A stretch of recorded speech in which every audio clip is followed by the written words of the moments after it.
Oh, yes, it is. Stop being stupid. You have to listen for 1 second. Will you shut up? No. See, you're flapping them jowls again. We've been at it for months now. Where's all that sweet, sweet YouTube cheddar? Man, do you have any idea how YouTube works? But according to this, we owe them money.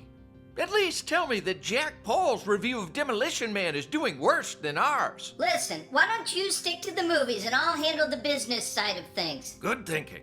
Besides, we're destined to come out on top. Master Beast is playing checkers and we're playing chess. I bet he never earned a doctorate in film. Well, neither did you, Barry. You attended half a semester at Dry Donkey Creek Community College. Double D, Triple C gave me a great education, you little pest. Anyway, it's time to get down to business and review yet another box office banger. Our last venture brought us back to the 80s for Richard Donner's Scrooged. So, all told, it should be pretty obvious which movie we're reviewing next. I mean, I don't even know if we're gonna That's right, Fly. It only makes sense to do a retrospective on 1982's Blade Runner 2049. Barry, are you sure you got that right? I mean, did you at least go to IMDb to see if you got the right version? Yes, you imbecile. We're reviewing the sci-fi classic Blade Runner movie, directed by our old pal Scott Ridley. It's got Harrison Ford and Sean Young. Yeah, but... And also the guy from that Barbie movie. Damn it, Barry, why can't you try to get the basic details right? We're like the Gringo Poppy of film criticism. What? Nicey. Yeah, well, maybe if we get lucky, that testicle-looking fellow from Fear Factor will finally decide to gift us a career in stand-up comedy. Speaking of shitty comedians, I want you to know that sometimes after you get drunk and pass out, I crawl into your ear canal and I whisper Amy Schumer's tweets. Now that's just cruel. Anyway, welcome to the future. We'll just go ahead and say it. This is one of the best looking sci-fi movies we've ever seen, which is especially impressive considering this flick came out over 40 years ago.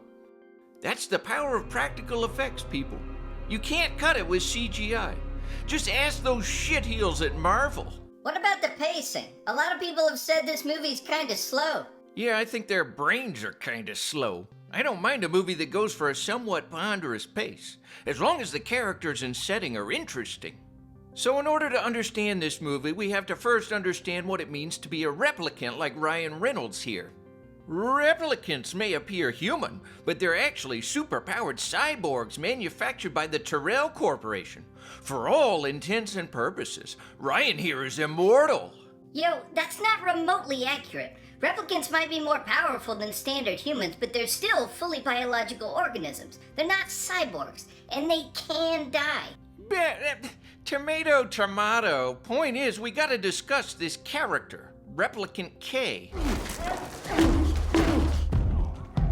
I mean, how is this supposed to be fair? He's got super strength, he's a deadly mixed martial artist.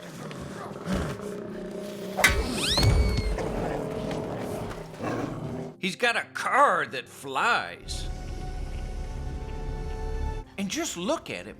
He's downright dreamy. But we gotta call him like we see him. Right Guy is a terrible actor. Most of the movie is just him staring into the middle distance like some kind of Disney Channel version of the Terminator. Well, hang on. Who did this little Disney shit grow up to be? Michael Knowles? Anyway, for all his charm and his optical blessings, Kay still doesn't refrain from making smart-ass remarks at the expense of those who aren't as physically gifted as him, like poor Stephen Merchant here. My mom still cries over the lost baby pictures. Well, it's a shame. You must have been adorable. Bro, Ryan Gosling is doing exactly what the character calls for. You're just mad because he's way younger and more successful than you, and he gets laid more often than you say asswipe. Listen, asswipe!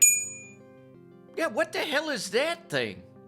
Anyway, celebrities aren't as special as you think. In real life, when he's not in his movie makeup, Ryan What's-His-Mug probably visits the same sex workers that I visit. Too bad.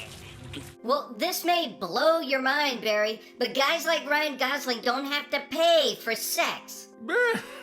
What's that supposed to mean?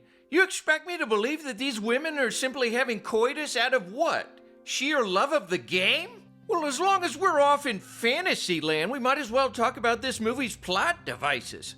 Replicant K is tasked with murdering obsolete replicants, and after eye-gouging some guy from the WWE, K blunders upon the movie's main storyline, a fucking plant.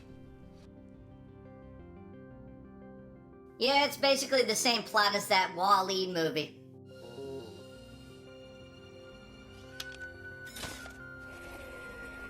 Right down to the municipal waste zone.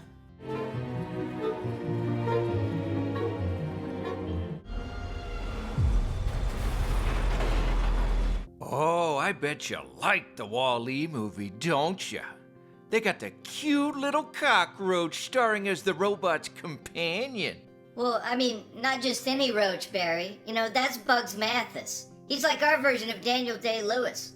Listen to me, you little bug-eyed shit, because I've wanted to tell you this for a long time. Do all the casting calls you like, but you will never appear in a Pixar movie. You are the insect equivalent of Zach Braff's even less charismatic, less talented brother. Damn. Well, I guess I had that one coming. One of the coolest parts of this movie is when Ryan Gosling has to go into LAPD headquarters for baseline testing to make sure he's not getting too carried away and actually doing some acting in this movie. Cells. Cells. Do they keep you in a cell? Cells. Cells. When you're not performing your duties, do they keep you in a little box? Cells. Cells. Interlinked. Interlinked. What's it like to hold the hand of someone you love? Interlinked. Interlinked. Do they teach you how to feel finger to finger? Interlinked. Constant K. You can pick up your bonus. And when he's not being tested, Kay spends his time taking lip off his fellow cops. Cops, good job. As well as the public at large. And at home, he's got some kind of pretend girlfriend named Joy, who pops out like Jiminy f***ing Cricket to serve him his boiled Vaseline and make him feel desired. See, Barry? Kay's partner is make-believe, just like yours. You have a lot more in common with him than you think. Well, maybe somebody ought to give you a comedy special, asswipe. So, I think there's some kind of clever meta-humor happening here in regard to Ryan's romantic attachments. Oh. You don't like real girls. Meanwhile, Kay's lieutenant, whom he has to call Madam, isn't exactly sympathetic to his struggles. You're hurt. I'm not paying for that. Hey, ain't that Jenny from Forrest Gump? She was also Buttercup from The Princess Bride. I didn't think much of her back in the 90s, but whoa, Nellie, she has really come into bloom in recent years. I wouldn't mind if she gave me a little reprimandation for insubordination. Know what I mean? What? You think she's hotter now? I want you to know you're worse than Pol Pot and colon cancer combined. Yeah, so it turns out there's a big fuss among the cops and the Terrell Corporation because apparently there's evidence that one of the replicants gave live birth.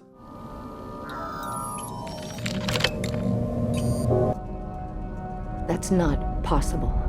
And that brings us to Terrell's most powerful replicant, Love. Welcome back, sir. Whoa! Man, what's up with them bangs? Was she homeschooled or something? Well, I think it's implied that she used to be a Jehovah's Witness or the like. The point is, Annabelle Lecter here carries an affect that's flatter than, what does that say? Flatter than Bankrupt Barry's deflated girlfriend. Oh, that's very funny, asswipes. Son of a bitch. The important thing is that love will haunt your dreams for weeks to come. And speaking of nightmares, I guess we'd be remiss if we didn't mention the inclusion of alleged cult leader Jared Leto, who plays Neander Wallace, CEO of Terrell. Now listen, we here at Bankrupt Barry are a professional content production team. We can separate Jared Leto the actor from Jared Leto the living, breathing person who plays in a sucky modern rock band that gets way more attention than it deserves.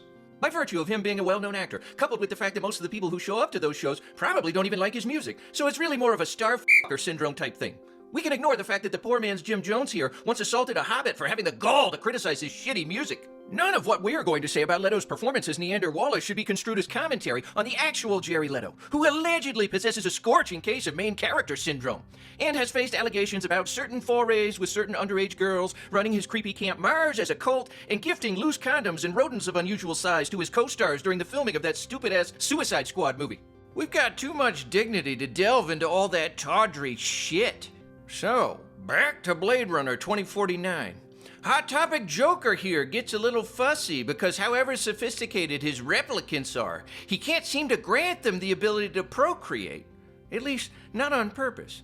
I mean, it's hard to be sure what he's so pissed about, because listening to this guy talk is like trying to read Ecclesiastes after you just dropped a legendary dose. That barren pasture, empty and salted.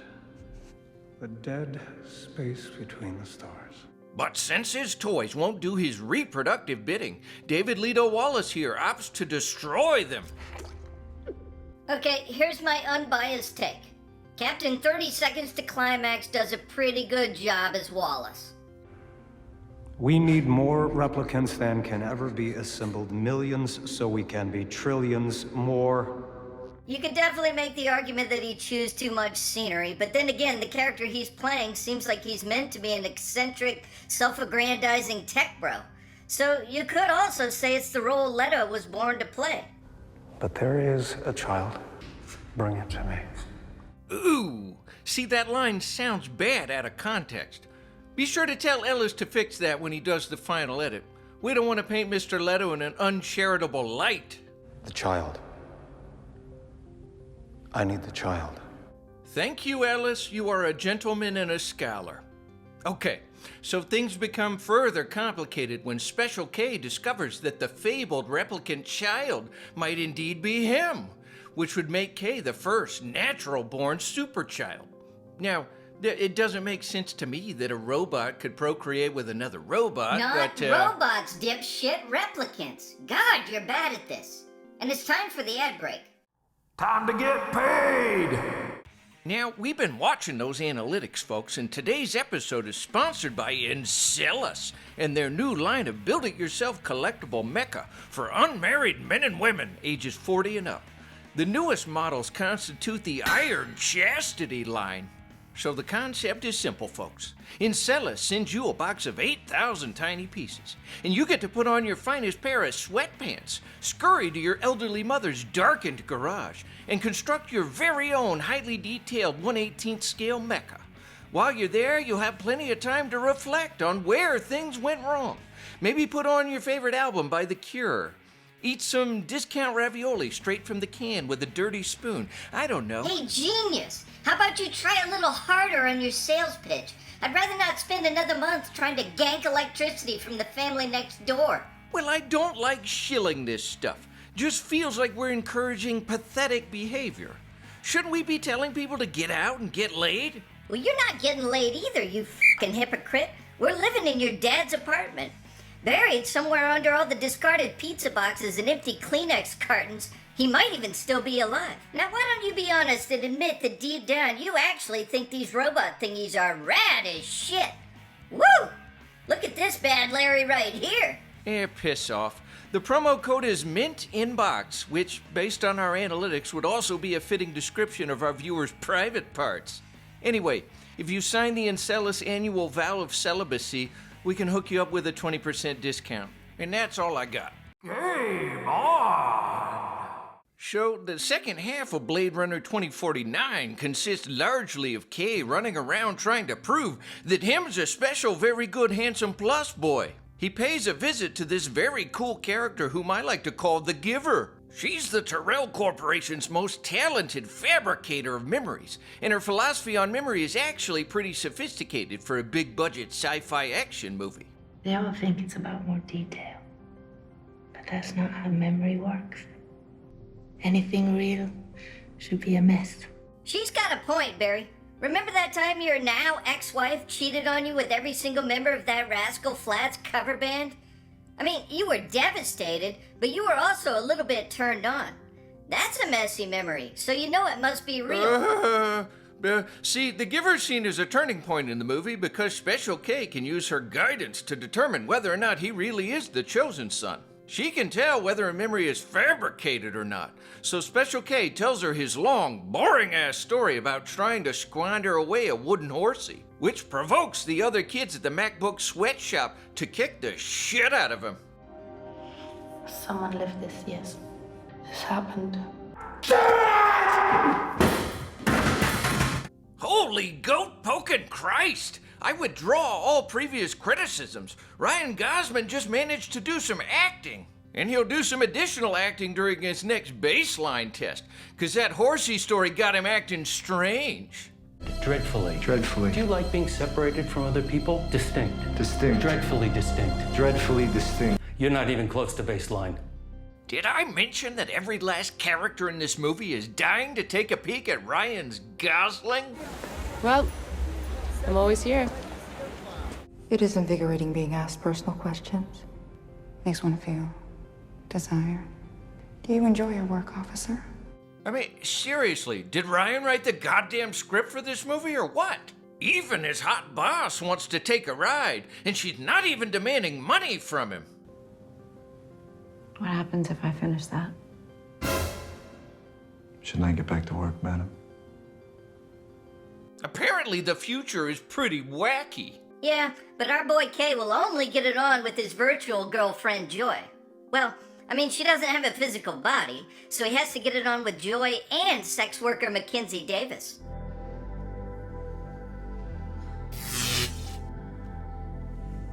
Yeah, still not as enticing as that hot helmet sex from Demolition Man.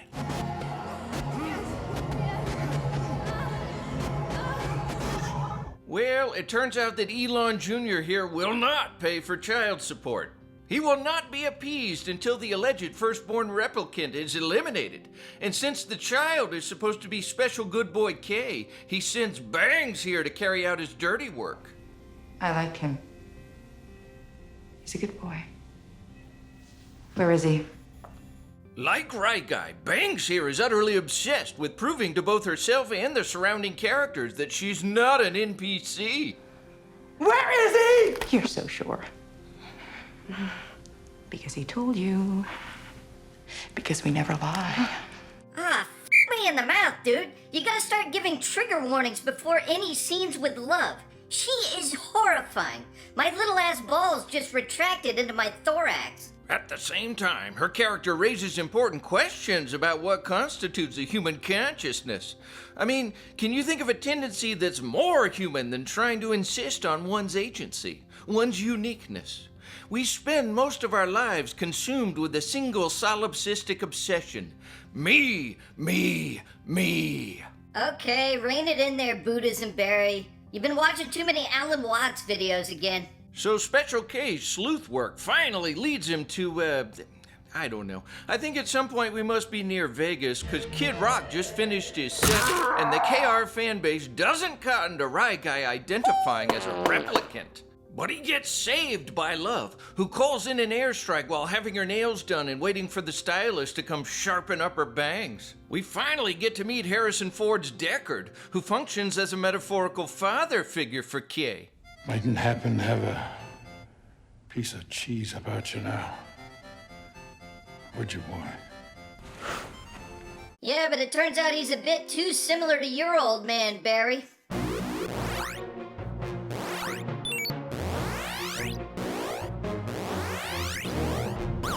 It's like reliving Christmas morning all over again, right, Barry? I heard you, asswipe.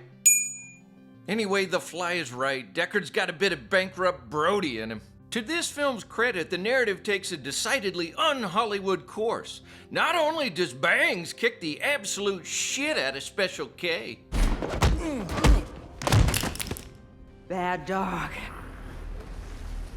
But she also destroys Joy, one of the few things Kay cares about. I do hope you're satisfied with our product. I love you. Now, the more skeptical viewers could argue that Joy's expression of love here is illegitimate, more a product of her programming than a spontaneous outburst of true human emotion. Yeah, but by your logic, your behaviors are also a function of social programming. I can tell just from looking at your blow-up dolls that your entire foundation of desire is based on movies like Weird Science and Mannequin. And I'd bet $1,000 that every time you drop your pants in front of some unfortunate sex worker, you imagine yourself as Richard Gere in Pretty Woman. If we held humans to the same standard we held virtual entities like joy, maybe what we'd come to discover is that what we readily accept as complex human emotion is actually pretty damn suspect. Okay, settle down there, Blake Lemoyne. Anyway, if losing his joy isn't bad enough, it also turns out that Special K ain't so special. He is not the first natural-born replicant.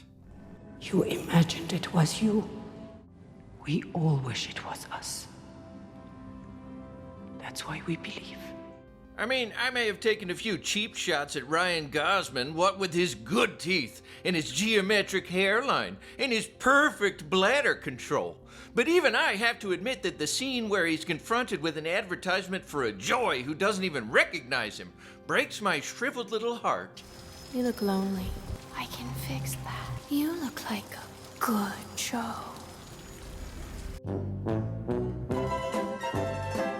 Word. Gosling's a lot better than you give him credit for. He communicates a lot through his eyes. Don't push it. But Rye Guy does finally manage to defeat love.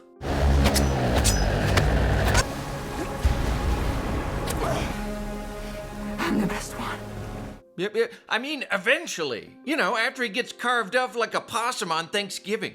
Jesus Christ, were you raised by carnies or something? So, we've got a love that's drowned and a joy that's been crushed by love. And if you people want them, I can probably dig up a few more heavy-handed metaphors. But Rye Guy is not, as it turns out, a traditional kinetic hero under the rubric of Joseph Campbell. He is not King Gilgamesh. He is not Beowulf. Hell, he's not even Roy Munson from Kingpin. He is a nobody. A cog within the machinery of other people's stories. Like I said, you and Kay have a lot in common. Remember, every time you call me asswipe, Ryan Gosling gets laid. Shh. Don't drop any of those little pieces on the floor. I don't want to step on them when I'm sneaking into your room to give you a little sprinkle of fairy dust. Don't cross me, Barry. So it's Deckard who advances the narrative by taking action. He presses onward to meet his estranged daughter, the Giver, whom the film reveals to be the true firstborn natural replicant. Meanwhile, the ending manages to offer us a small reprieve as Kay lies down for a well-deserved nap. Hey, what's the deal? I didn't say asswipe.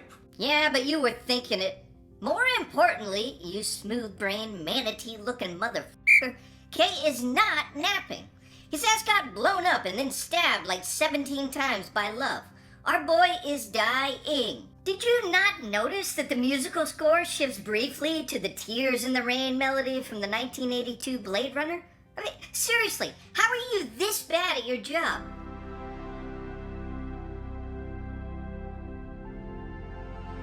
The movie ultimately leaves us with a devastating message. We are, none of us, quite as unique and precious and important as we might like to think. Much like Special K, your particular station within the merciless constellation of possibilities that defines our reality may be both humble and devoid of any real import. Take it from me, Bankrupt Barry. Deep inside you, in a darkened corner of your psyche that you don't like to talk about, you probably think the world holds its collective breath every time you so much as... Oh, yeah! Look at me stomping around in this big sumbitch. God, I feel powerful. Look at how much I exist, Barry. You haven't listened to a goddamn word I've said. You don't matter, Fly, and you look like an asshole riding around in that stupid toy. Thus, I refute thee.